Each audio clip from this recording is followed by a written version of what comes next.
did the job. Violent mobs demolished or damaged at least 25 businesses, burned down public buildings, and threw bricks at police officers, which your police officers won't stand for, and they didn't stand for it. These are not acts of peaceful protest, but really domestic terror. My administration coordinated with the state and local authorities to very, very swiftly deploy the National Guard, surge federal law enforcement to Kenosha and stop the violence. And I strongly support the use of the National Guard in other cities. And the same thing would be happening if we did that. You'd have the same thing happen in Portland, and it would happen very quickly. It would all be over very, very quickly. And I just want to thank the two of you for acting so strongly and so bravely and getting it done. And the coordination has been fantastic. You still need that coordination no matter how many people you send in. I just came from a visit of one of the businesses that was burned down, B&L Furniture, and the great 109-year-old camera shop, which I really respect because that was had a reputation far beyond the state even. And it's terrible to see.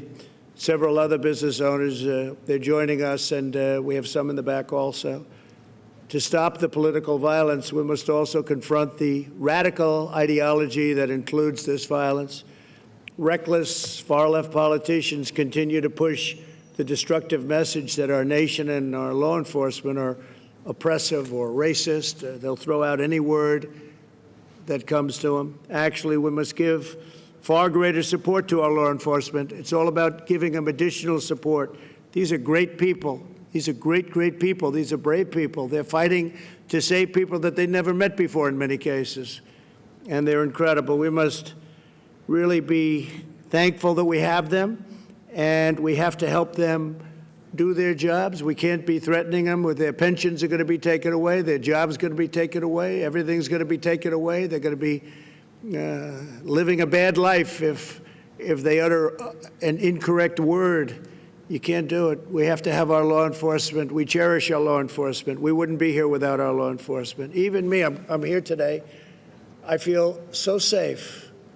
And you went through hell just a few days ago, but I feel so safe. I better be safe, right? I better be safe. But we're all safe, and we're safe because of law enforcement. And we honor you, and I will say this, we have to condemn the dangerous anti-police rhetoric. It's getting more and more. It's very unfair.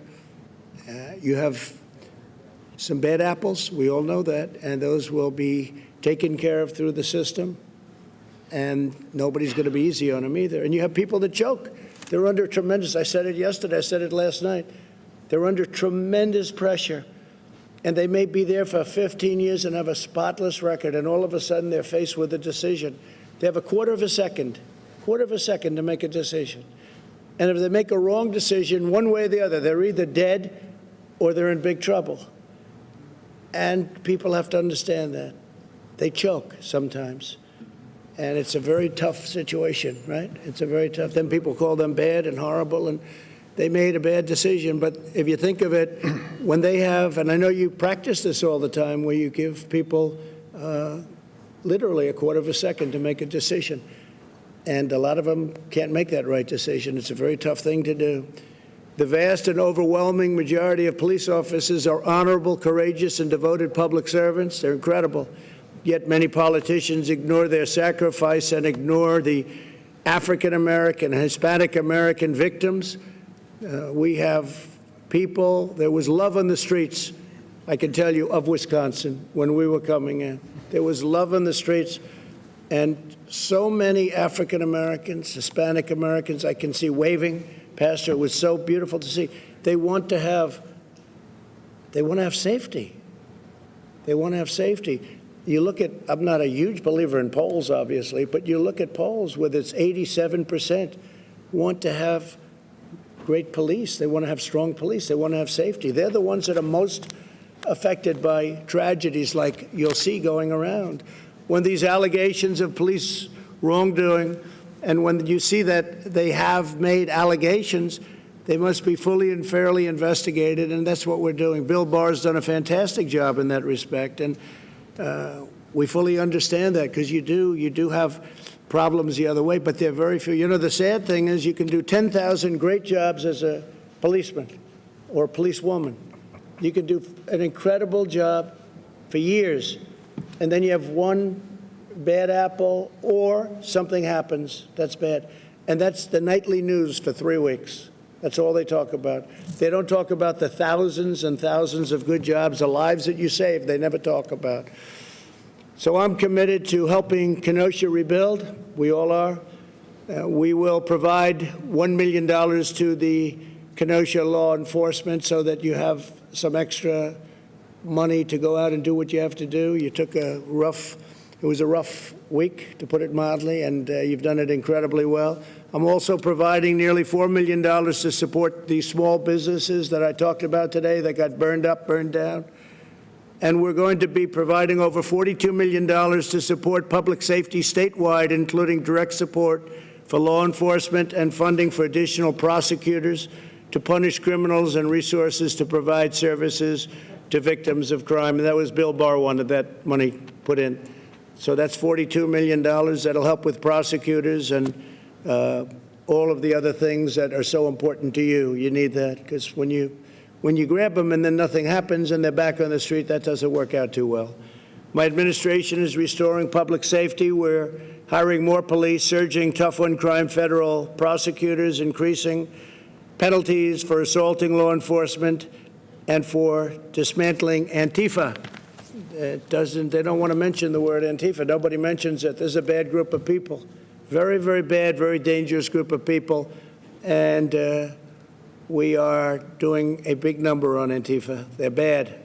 Earlier this year, we announced Operation Legend to surge federal law enforcement to high-crime neighborhoods. It is a thing that has really worked out amazingly well, Bill, but it's really really understated in a sense. We've already conducted more than 1,000 arrests in our first month in Chicago. We went to Chicago very recently. Obviously, that's been a disaster, Chicago, total disaster, with, again, radical left Democrat, and we just have to straighten. It's all Democrat. Everything's Democrat. All of these problems are Democrat cities. We don't want to say it, but it is. The top 10 are Democrat. Then you go into the top 25 and take a look at that. It's the same thing. We cut the number of murders in Chicago last month in half. Still way too many, but Operation Legend was very, very, very successful. Now it's just really getting going, but they cut it in half and just at its very early stage. This is in sharp contrast to those who want to slash police funding, oppose using the National Guard, and want to hire radical judges and prosecutors who will release rioters, looters, and criminals. We have that in Portland, where the prosecutors don't want to do anything. You can catch somebody doing the worst crime and they don't want to do anything. So we're very, very upset about that. So we're not going to cut police funding. If you look at what they want to do, they want to cut police funding. We want to increase police funding substantially. They want to end cash bail, which has been a killer for New York.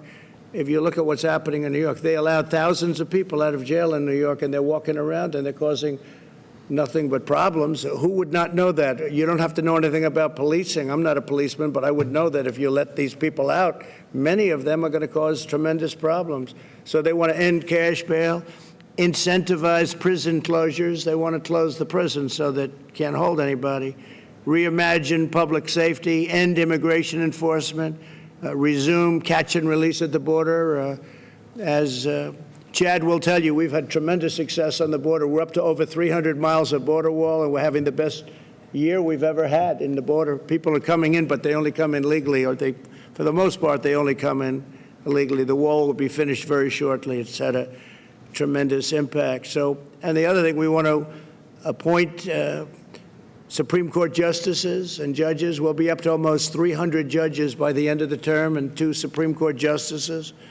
And so we have a lot of things to do. We have a lot of great things to do. But it's an honor to be in your neighborhood. It's an honor to be in your great state, Wisconsin.